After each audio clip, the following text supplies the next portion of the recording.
গ্লেসোয়ের সাথে 1 ভার্সেস 1 হেনুর লড়াই নেমে পড়ে। দেখে তো একটা সময় মনে হচ্ছিল যে হেনু লড়াইতে হেরে যাবে। এখন দর্শকরা সেখানে চাচাচ্ছে যে মার্সি হেনুকে যেন ক্ষমা করে দেয়, তাকে যাতে হত্যা না করা হয়। কিন্তু হেনু বলে যে না, তার ক্ষমা প্রয়োজন নেই, সে লড়বে। এবং অবশেষে সে গ্লাসিওকে সে লড়াইতে হারিয়ে দেয় এবং তাকে হত্যা করে দেয়। এরকম একটা সাহসিকতা মানুষের খুব ভালো লাগে।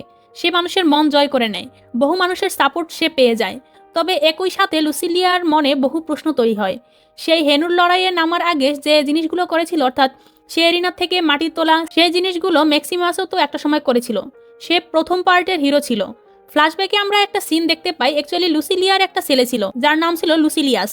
এই স্থানে যখন সিংহাসন পরিবর্তন হয়েছিল, মানে সিংহাসনের যে লড়াইটা হয়, তখন লুসিলিয়া চুপচাপ তার ছেলেকে এই স্থান থেকে অন্য স্থানে পাঠিয়ে দিয়েছিল।